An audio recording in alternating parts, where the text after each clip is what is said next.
We're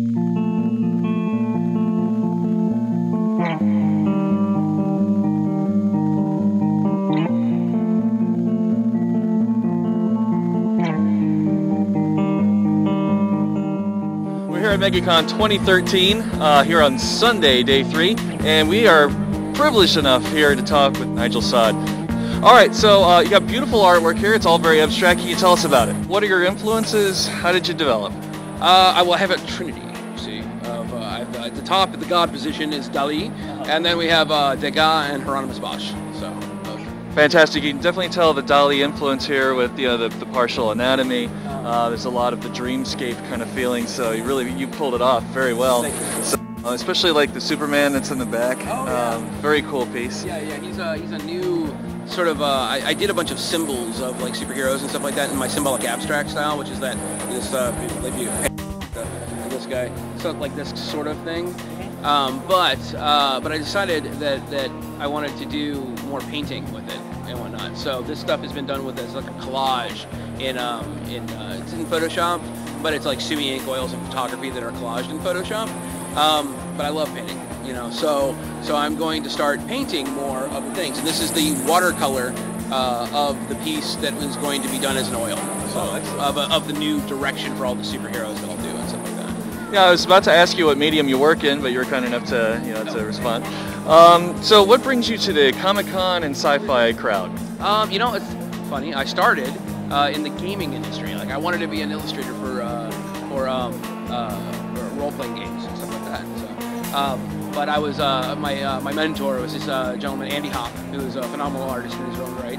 He does a lot of work for the gaming industry, and he does a lot of other things, and stuff like that. But he and I were sitting around, and I was drawing. He said, "Draw me a dragon." So I said, "Okay, cool." I'm drawing out this sort of snake-headed thing, and then it turns into this snake-headed pirate guy that's sliding down this rope from a crow's nest, and it's got like all these hash marks on the crow's nest thing, and stuff like that, and he's got a sword at his side, and he's coming down. I had this whole backstory for it and stuff like that, and he's like, "Cool, that's not a dragon." And I said, "No, it's not a dragon." He goes, and don't get me wrong, it's nice, I like it, but if I were your client and I hired you to do a dragon, and you handed me this, I would fire you. All right, and I said, "Oh, well, maybe I'm not an illustrator." And he said, "I don't think you're an illustrator." So I took that and ran with it, and I decided that what I was going to do was I was going to focus more on what I wanted to paint, like what was inside of me and so on and so forth, and kind of hit it with this. I started off with the modern day atrocities with that piece way up there, the ballerina.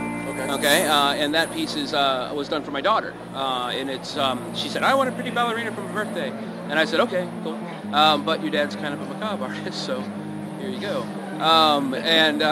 But what I wanted for her is, instead of a piece that was about ballet, which is a very difficult industry and stuff like that, something that she might resent later on, I decided that what I wanted to do was to do something about her life, and so it's about people telling you act like this, dress like this, do these things, and then you'll be pretty. The piece is called Make Me Pretty, okay?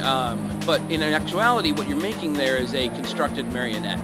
You're not really making a pretty person, okay? And so the silhouettes on the outside of it are the society telling her what a great job she's doing, and I decided that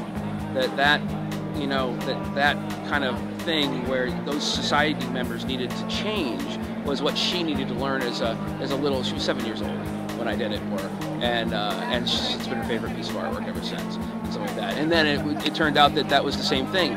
All of these other little girls to 60-year-old women were emailing me, telling me like how this piece had spoke to them in such a deep way, or it changed their lives, or it did this sort of thing. And as an artist,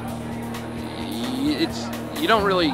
I never really felt what it was all about until that day, until the day when you've actually changed somebody else's life. So something like that, which is cool, it's a very gratifying experience. And then that sort of re-evaluated everything I was doing, and I started focusing on that series. I did a whole bunch of things about that concept of love, and because when you tell somebody to act like this and dress like this, you're not telling them to do that because you don't like them, you're telling them to do them because you love them, but you're doing it wrong, That's like the idea behind it. So, and then I did a thing about the 7 deadly sins because of the devil went down to Georgia and how Johnny goes to hell at the end of that, but nobody really seems to get that part, I'm not a religious guy by nature, but I love that concept of the seven-deadly sins. And then I started working on this guy, which is it's sort of a stepping stone process. You know, I started off with the modern day atrocities, which is something that more people can identify with, until then I started working on these guys, which were a little bit more out there, you know, and now I'm doing things like this, which is very much more out there, you know, and very strange things. I mean, the guy's arm is an egg, for Christ's sake, you know. There's that. So I don't know where that came from, but it has some sort of meaning, you know, somewhere deep inside of me. I don't tell you all about the rest of it. That part eludes me even. So there you are.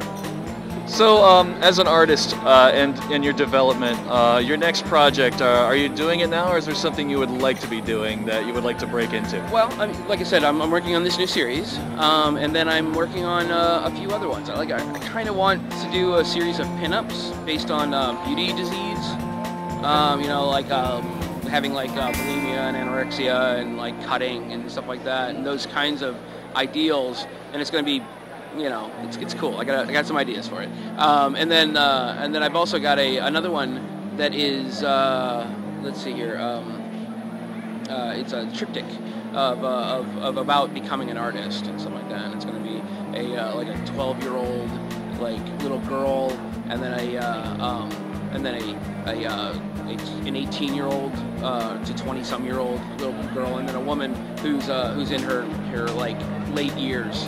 And stuff like that, and they're all sort of different stages of becoming an artist, and it's about taking a leap of faith and becoming. Because I believe that when you're an artist, that artists are all about like standing on the edge of a cliff and then jumping off of that cliff and hoping that by the time that you reach the bottom, you've grown wings. You know, stuff like that, and that's kind of that's you have to do that. You know, that's important in order to actually become that person. So, fantastic. Now, some human questions. Where are you from? I am from Ohio originally, but I've lived just about everywhere. So. Oh, cool. Okay, so are you living in Florida now, or no, are you just a gypsy? Yeah, no, I live in Ohio still, and stuff like that. But we just came back from California just recently. But yeah, no, I've spent most of my time in Ohio.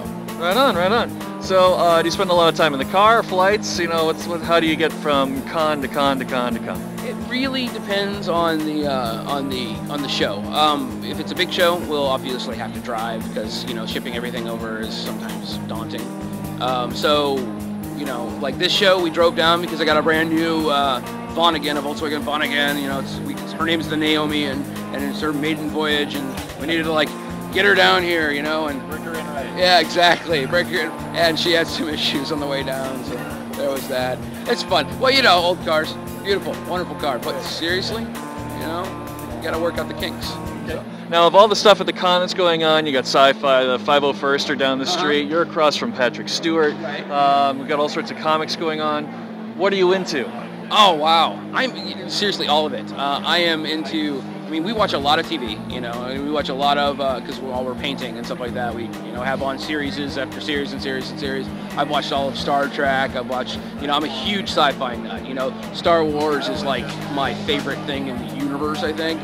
You know, I know all the 501st people, not all of them, but I know a lot of the 501st people, you know, and stuff like that. And, yeah, no, I love this environment, you know. I liked comics. I wasn't rich enough as a child to own them, you know, which sounds like a stupid thing to say, but really, you know, $2 is a lot of money when you don't have any. So. Cool. Well, there we are. MegaCon 2013, a macabre and fantastic artist.